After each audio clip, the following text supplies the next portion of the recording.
when he's all grown up. Now, how many times have you heard this? Oh, like for 10 years now. All right, here's Danica. She's with us right now. Danica Keller is the author, is with us this morning, right? Oh, Winnie Danica. Is that what you called her? I said, when he's all grown up. Hi. Great. Good to see you. So nice to see you. Good to see you, too. Come have a seat. I mean, I always thought you were gorgeous. I mean, you got even more gorgeous. Oh, it's unbelievable. Thank you. Well, you didn't have that weird, awkward period that so many of us, and even kid TV stars, Well, we often didn't have. really see that awkward period because you were how old were you when you first started TV? I was 12. I went till I was 18 on the Wonder Years, so it was in there somewhere. Yeah, that's true because it's usually like 12 through 15. Well, so I'm having my awkward period now, so, you just never know. Oh, look at these two.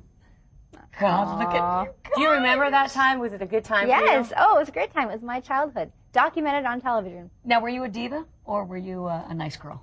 Oh, I think I was a nice girl. My parents raised me right. Well, I know, because that was also a time when the tabloids weren't as after celebrities, especially teen celebrities, as they are now. It's true. How do you think you would have done if you were like there now? I think I would have been okay because I didn't go to parties. I didn't drink underage. I didn't do any of that stuff. I was very studious. I studied and I went to work. I also... Juggling with those two things, that was a lot. I remember I interviewed you several times as you were growing up through the years, and you always had, and, I don't know if you liked this or not, you always had the ladylike thing about you, even when you were young. Thank you. Yeah, it was a very nice, classy thing, and so and you remain true to that. But you're also... this is a shock to people who don't know. People who know about it. You've written a book about math. You graduated from, UCLA? UCLA, yes. Yeah. What's the deal about the paper that your name is on? Oh, okay. When I was an undergraduate at UCLA, I co-authored a research paper, sort of casually known as the Shays-Mckellar-Winn theorem now. So we approved the new theorem and we got published, and very exciting. I get to sort of be a professional mathematician. Wow. So do you say, like, when you were working on it, that it's in development? No, No Hollywood speak. Yeah, no, you're doing research, is what they say. Yes, doing research. But this book, we were talking about it in the Yes. makeup room, is actually for kids ages like 9 through 13. Yeah. And does it help them want to learn math or just... I think so, because math has a lot of bad PR. People think of math as this huge, scary, evil thing.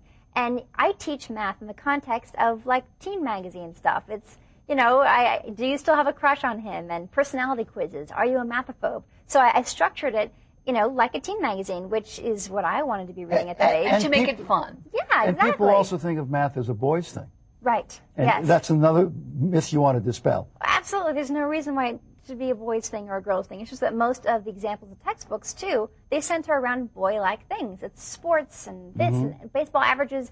And so I just did the same thing for girl But stuff. made it a little more girly. I got to get the book. Exactly. No, because math just scares me. It always has, Oh. and I love the fact, I don't care if it's for 9 to 15-year-olds, I will be able to comprehend it. She'll still be able to handle it. It's just those topics, so anybody who wants to review fractions, decimals, proportions, ratios, unit conversions, all that stuff that I think comes up in life a lot. I mean, it does for me. Do you actually teach it? Because I'm Yes. sure that a lot of boys yes. would really be into math if you actually go in and teach the class. Well, I don't know how much time I would have for teaching classes, but I'll be doing a lot of public speaking. Did you know early on you had the math brain? I always liked math, but like a lot of people, a lot of kids in middle school, I had a really rough patch where I felt like I couldn't do it at all. And I just had this brain freeze. It just felt like it was a foreign language. And that's one of the things I talk about in the book, is that it really is a foreign language. And when you realize that, you can be a little more patient with yourself, because you would never sit down in your French class and think you already spoke French. You hear something, I don't understand it. Oh, I'll never understand it. No, yes, you will, once you start learning the vocabulary and the structure and the rest of it.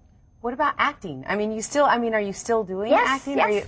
I'm looking at you, and I'm like, you need to be on the big screen all the time. Oh, thank you. I just got back from Hawaii, doing a film for the Sci-Fi Channel, and I'm shooting an episode of How I Met Your Mother in September. And I hear you're a huge fan of So You Think You Can Dance. I'm a huge fan of all dancing shows, yes. So You Think You Dance, all that stuff. I love it. I TiVo it all. Do you dance? Are It's you a hobby. I'm not a dancer. My mom was a professional dancer, so I was raised around it. But it's just a great form of exercise. I love what it does to your body. Well, that can be your next book. Dancing doesn't suck. No one thinks dancing sucks. That's a good point. Math is the one that needs help with the PR. Are you surprised, by the way, the book comes out, and you're getting a lot of attention. The book's getting a lot of attention. You were Person of the Week on ABC I News know. I was last so week honored for by this that. book. I bet you thought, all right, we'll get the book out, we'll get a little pub, maybe we'll sell a few copies, but it's bigger than that right now. Oh yeah, my publisher was like, well, it's a math book, so don't expect a lot. I'm like, okay. And everyone is embracing it, which is a great feeling. Well, Professor, thank you for being with us. Oh, you're welcome. All right, Jenica McKellar, the book is Math Doesn't Suck. That's right. Yeah, you can remember that title, right? Math Doesn't Suck.